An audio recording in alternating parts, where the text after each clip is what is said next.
Gigaheroes by Isaac Young. Chapter 9. Read by Alan Gressov.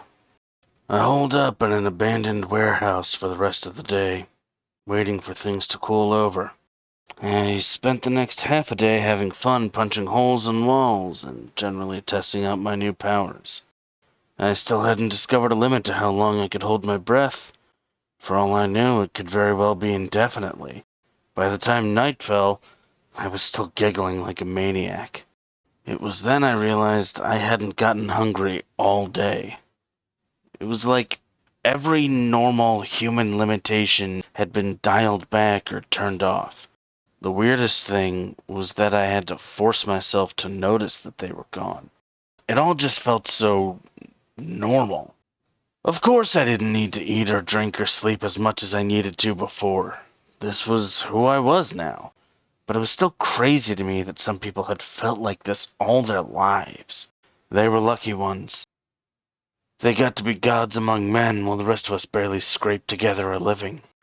I don't think the divide ever really cemented itself in my mind before now.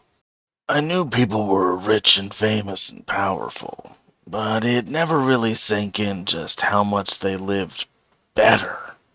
I'm not just talking about all the creature comforts, though those came with their benefits. I'm talking about freedom. I'm talking about the ability to do whatever you want, whenever you want, to whoever you want. Don't ever kid yourself in things like public servants or philanthropists or whatever bullshit they feed you on the news. Take it from a guy who's seen the other side. They don't give a damn because they don't need to. You work for them so they can lead the lives you always wanted. The life I always wanted. I giggled again. Now I was one of the lucky ones, and now I could do whatever I wanted. Now, I'm not an idiot. I can put two and two together when the occasion arises. I figured out what the enzyme was. They siphon the blood of supers from black sites to inject into normals for their temporary super soldiers. What the world was frustratingly unclear on was how long those lucky normals lasted. The officials said years. I remember the ghost told me that I was on the clock, but I honestly didn't believe him. I felt fine. I felt better than fine. It was obvious that I was an exception to the rule, and I had more time than I knew what to do with. I had been putting together a list of all the things I wanted to do, but never got the chance. And as the night dragged on into the very early hours of the morning, I knew exactly what I was going to do first. You would be surprised how easily I walked in the open streets. Well, I wasn't exactly walking openly. I stuck mostly to the sides and went down alleyways whenever I got the chance. Normally, I wouldn't be doing something so risky. But who was going to stop me now? What, was a mugger going to stab me? I'd like to see him try. It took me an hour, but I was standing in front of that same grimy fast food restaurant where this whole adventure began. I was cackling as I entered the door. There was a short line at this late an hour, but I went straight to the front. The robot had just placed an order on the counter. I swiped it before the man could pick up his meal. Hey! The guy was young, maybe in his early 20s. He wore the same rags as everyone else who would go to this joint, but his face ticked me off. It was all beady and squintish-like. It reminded me of that weasel of an interrogator. Could have been his son for all I knew. I picked him up by his neck. His anger quickly turned to horror as he realized just who I was. Ask yourself this. Do you really want to mess with me? He choked out a noise and shook his head rapidly. I threw him to the floor. Not hard enough to hurt him badly. I wasn't a monster. The patrons all gasped, horrified, and started running for the exit. The man yelled and scrambled away with them. Holding my meal in my hands, I turned to the tin can with the crooked mustache. Alert! Alert! You have been recorded causing a public disturbance. Please wait until the police arrive. You always were a stupid robot. You know that? I asked it. Alert! Alert! I reached over the counter and snapped off the mustache. The piece of iron was like putty in my hands. I tossed the scrap of metal behind me. Tell me, did they program you to run, or are you just as disposable as the rest of this garbage dump? Alert! Alert! I pulled out its microphone mouth and crushed it in my hands. I'm a nice man.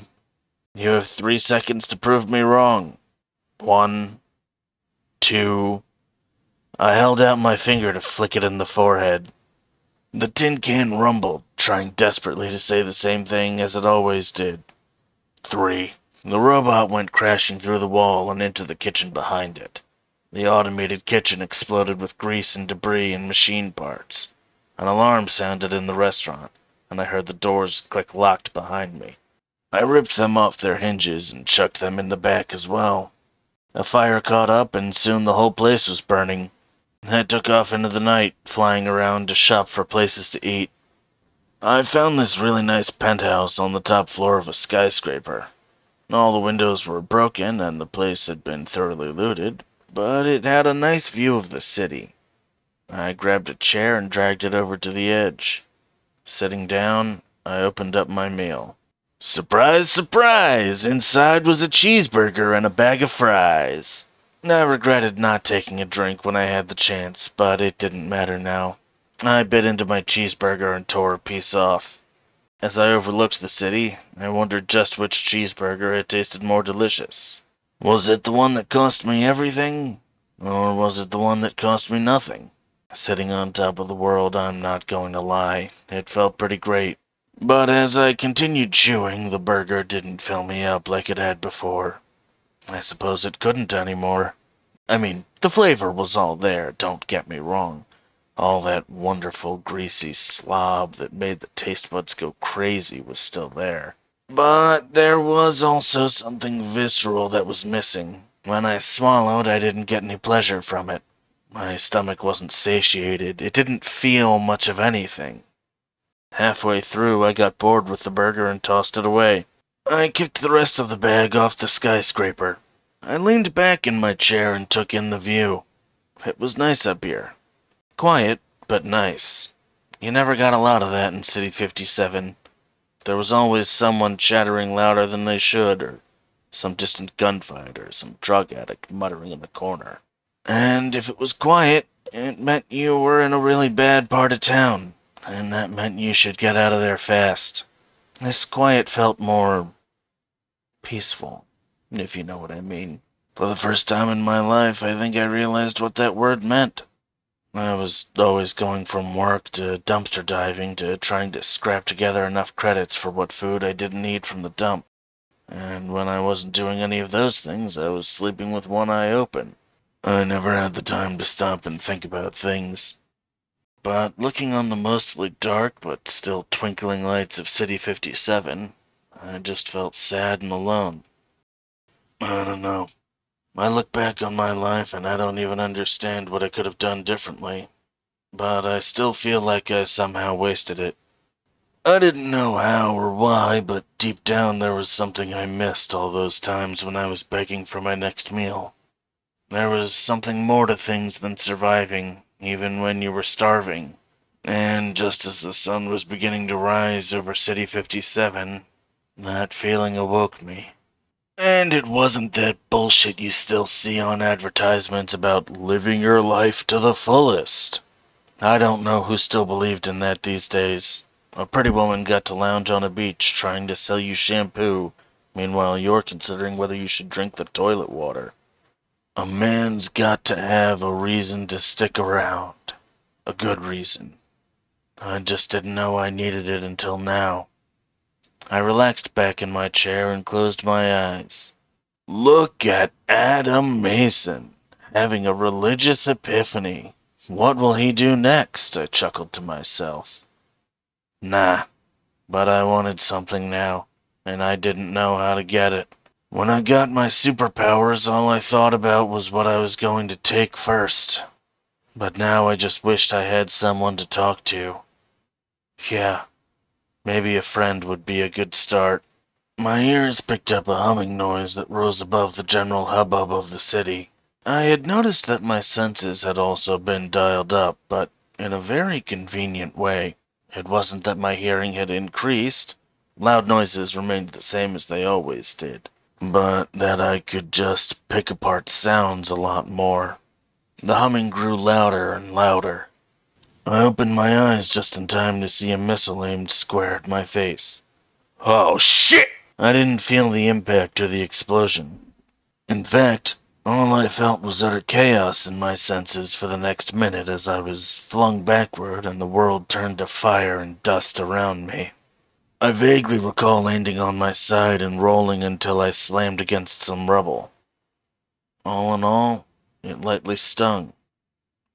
I had to take a moment to process what had just happened. My heart was still pounding in my chest. That was the part of me that still hadn't adjusted to the new me. I still thought I could die. I picked myself up and dusted myself off, only to find I was now completely naked. My clothes had been all but vaporized in the blast. There were not a lot of ways to piss me off anymore. That was one of them. I clenched my fists. Oh, you son of a bitch! I exploded out from the building, flying towards the drone that had fired the missile. The operator didn't have a chance to react as I flew through the drone, splitting it in two. The machine exploded and fell to the ground, and now I was naked and flying over the city skyline. I was glad it would be difficult to see up so far. Glancing around, I saw dozens of other drones converging on my position, and I'm not saying they were all around me. I could see them coming from miles off. I gritted my teeth. Fighting City 57's entire defense network naked hadn't been on my to-do list, but they were the ones who picked this fight. Well, to call it a fight wouldn't do it justice. All their fancy equipment couldn't keep up with me. I took a drone and held it as a baseball bat. Another one launched another missile at me. All right, I took a deep breath. Batter, batter, swing! Unfortunately, I was terrible at baseball, and the drone was the worst bat. It snapped in half, and the missile hit me square in the face again. I was covered in black soot, but the hit didn't even faze me. I got bored quickly and flew through all of them. Fiery debris rained on City 57. The morning sky was full of crimson rain, and I wasn't even getting tired. I noticed two drones flying higher than the rest. They had this invisible cloak surrounding them, but my eyes could pick them up easily. They seemed awfully expensive, and more than that, fun dummies for target practice. I didn't have a great swing, but my throwing arm had just gotten several thousand times stronger. I picked up two molten chunks of metal, and soon 2 more very expensive piles of debris were added to the rest. I touched down on the roof of a nearby skyscraper and enjoyed the show. Hopefully that would get them off my back for the time being. And if it didn't, then maybe I would send them a louder message. I remembered the ghost's words right after he jabbed me, but I honestly didn't feel like attacking the ASA, or anyone else for that matter. I just wanted to be left alone. It occurred to me that might be a wistful fantasy. I was now one of the biggest threats in the Democratic Union. Hell, I just destroyed billions of credits and equipment without so much as breaking a sweat. They would be forced to come after me until they took me down, which wasn't ever going to happen. I realized that this exact scenario was what they were so terrified of. There was now someone they couldn't control. Someone was outside the system, and they were probably all shitting their pants because of it. Everything they had done could fall apart in an instant if someone with the strength and will came around to blow their house of cards away. And perhaps the thought that terrified them most was that maybe someone should. If I wanted to set myself up as king of this festering country, who was going to stop me? Almost in answer to that question, I heard someone approaching. I waited a few minutes and a pair of boots landed behind me. There was a strange popping noise, and I sensed 3 others appeared as well. The only thought that ran through my head was this. Ah, damn. I wish I had a pair of clothes.